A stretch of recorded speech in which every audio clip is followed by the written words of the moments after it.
Assalamu alaikum everyone. I hope you guys are doing good. This is me Abu Bakr Dilawar. I welcome you all to our latest episode of Founders Kahani. So as you all know that in Founders Kahani we always invite different founders from all around the world with different interesting topics so that you can rebuild your business horizons as well.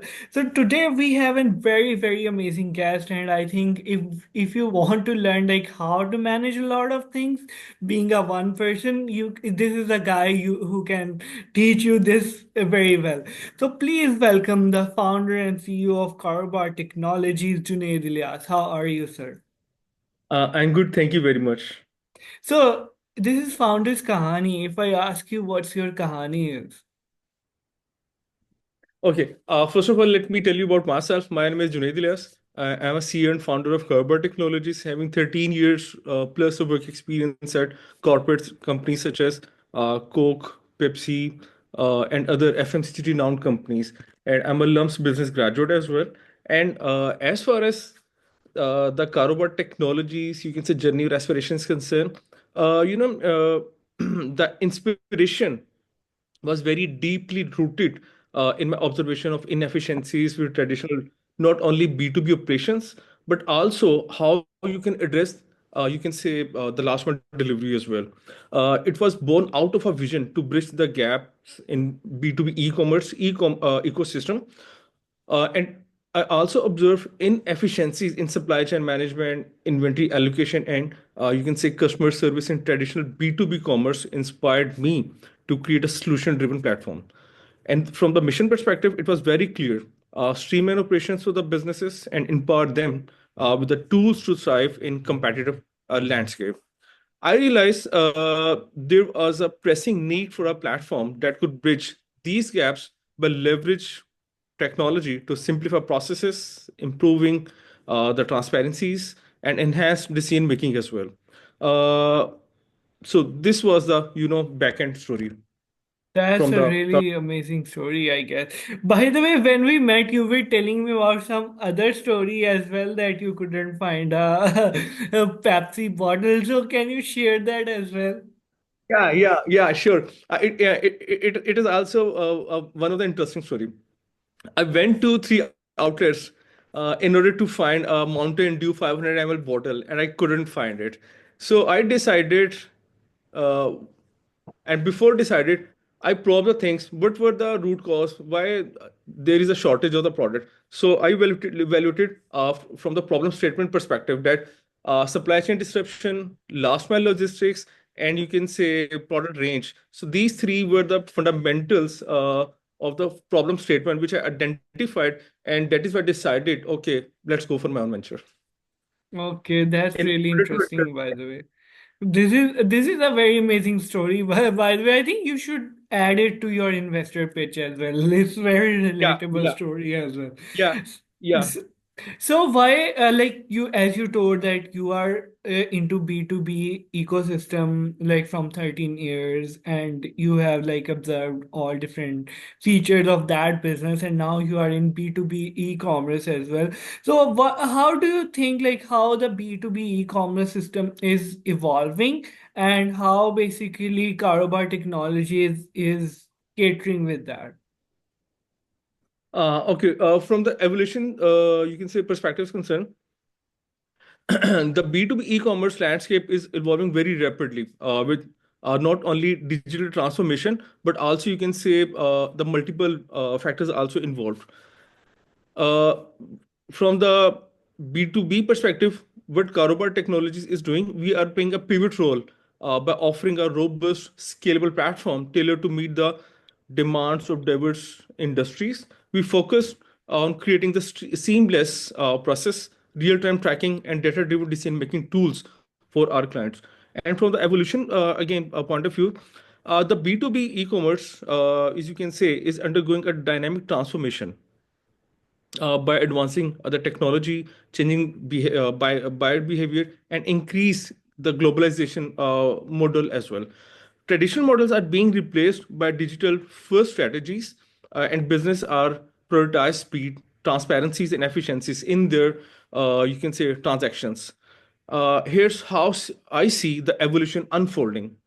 So the data-driven decision making, the integration automation, mobile and omni-channel, customer-centric approach. So these were, or you can say these are one of the, or the sum of the major components which plays a very pivot role from the evolution of B2B e-commerce is concerned. And again, what Karobaar Technologies is doing, or what is the role of Karobaar Technologies in B2B e-commerce? Karobaar Technologies is at the forefront of this evolution, shaping the future of B-commerce, B2B e-commerce, by offering innovative, scalable solution. Enabling digital transformation, we are doing how we are trying to digitize the operations from inventory management to real-time tracking, empower them to transaction from traditional model to agile, tech-enabled processes. We are also offering the personalized solutions, understanding that no two businesses are the same. So we offer tailored solution to meet the unique need of a diverse industries, ensure a seamless and personalized experience for every client. We are trying to simplifying the complexities. Our platform bridges the gap between suppliers, distributors, and end consumers by offering a simple, unified system that reduce inefficiencies and enhance communications. We are also trying to make our customer satisfaction by make sure to fulfill the commitment which we are doing or which they are expecting from us. We gone beyond a technology provider. We are the partner in our clients growth journey.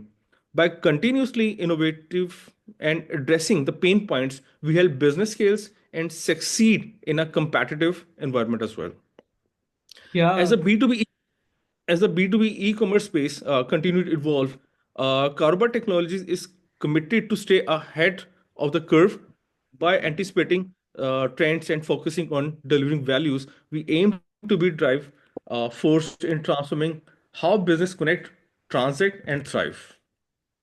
that's a very interesting answer, by the way. Like I'm very impressed with you because I am from Faisalabad, and Faisalabad is all about B2B businesses. So I know that like in B2B businesses, customer journey is really important as well. And like as you mentioned, you tailored solution with different markets, with different clients as well. And I think this is a very tough thing to do, and this is a very ideal thing to do if you are jumping into the B2B e-commerce space, right?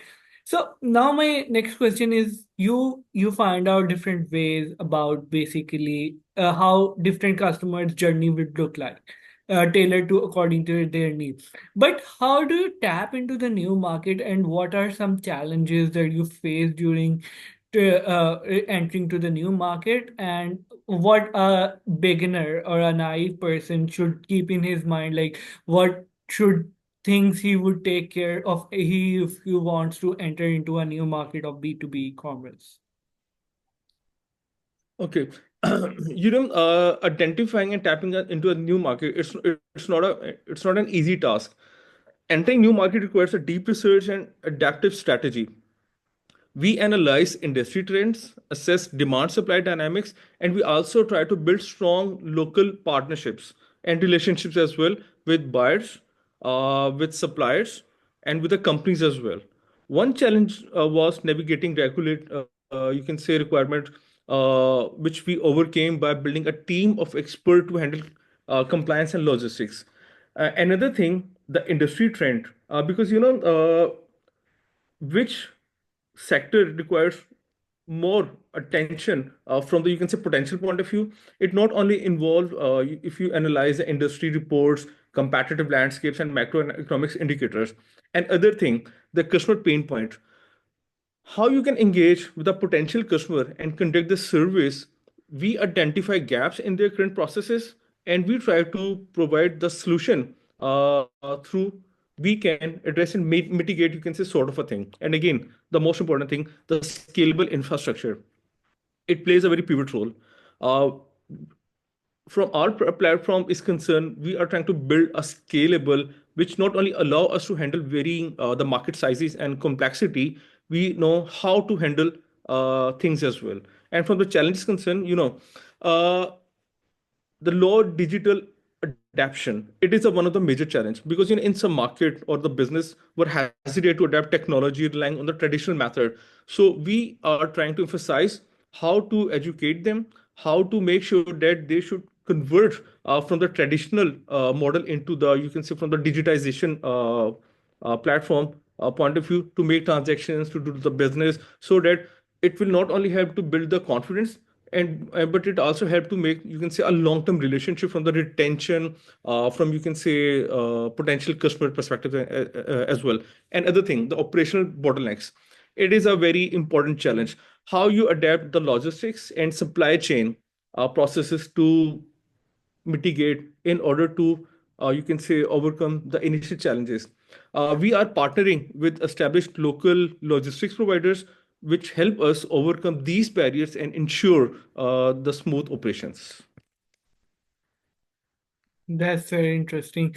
So now I have a very personal question from you, because I do tech sales as well, and I know sales is a very hectic process. So how do you achieve sales goals in such a diverse background? Yeah.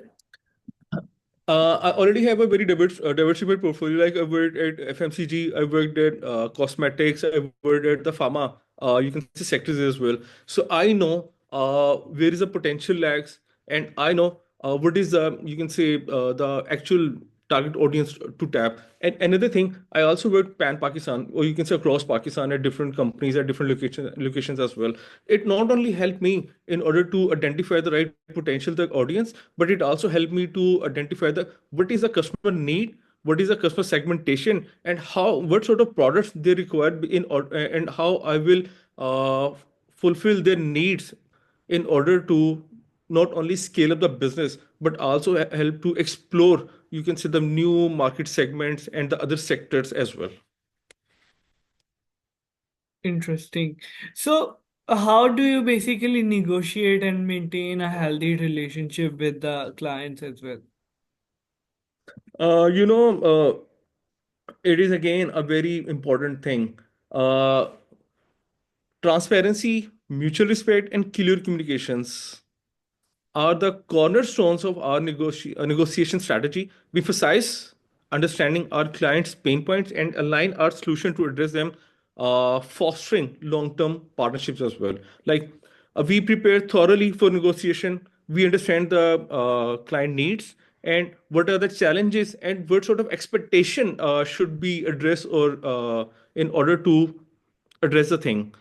From the market research perspective, we come equipped with the data on our industry trend, competitor benchmarks, and market insight to demonstrate value and credibility during discussion.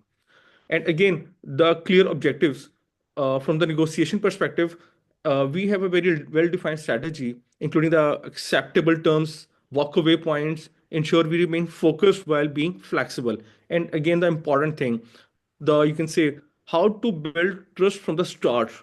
It We emphasizing upon the transparency, open and honest communication, sharing the detailed information about the service, pricing, and the terms upfront as well.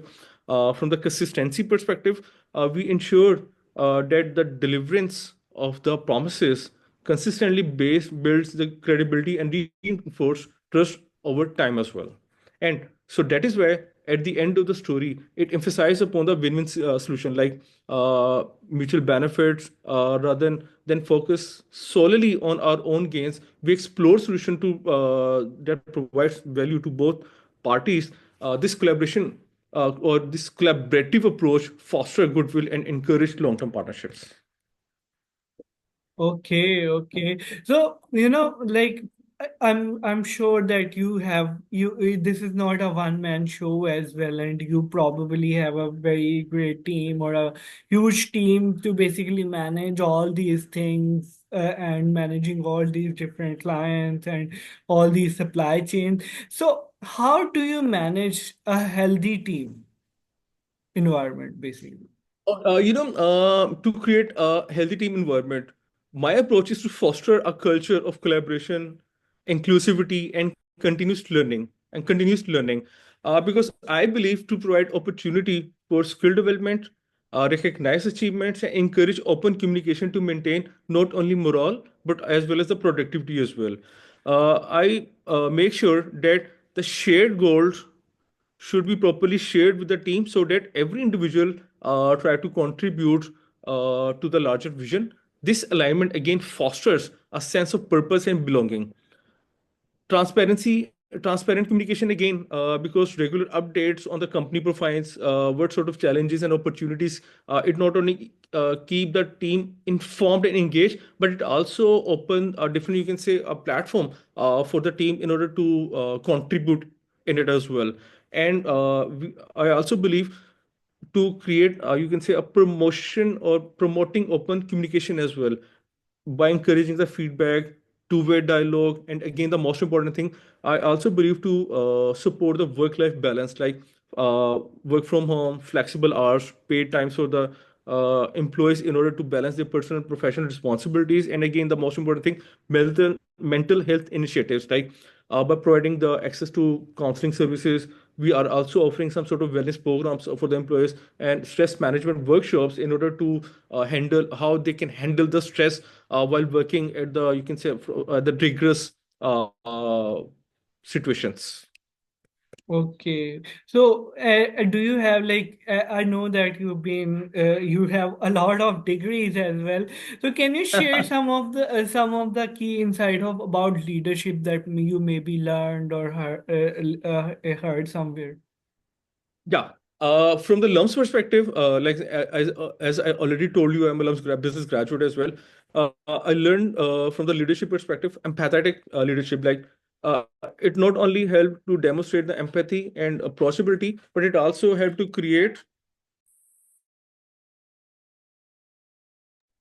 It also helped to create a safe and supporting work environment. Again, the innovation. I believe on creativity.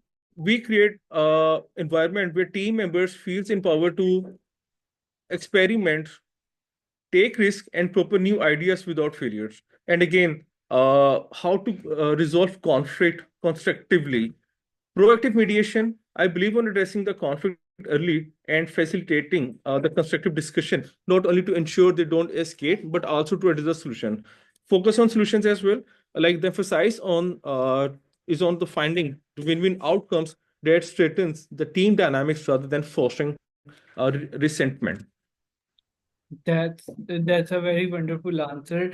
So, like working in FMCG, or especially when you are building a product, it's always a long-term thing, right? But as an individual level who has to like fulfill his life things as well, he must have also have short-term goals as well. So, how do you balance the short-term goals and the long-term goals of your business? Okay. I basically defined the long term and short term goals, you can say, because these are interlinked with each other. If you define the long term, and definitely you need some sort of short term goals in order to step by step in order to hit those.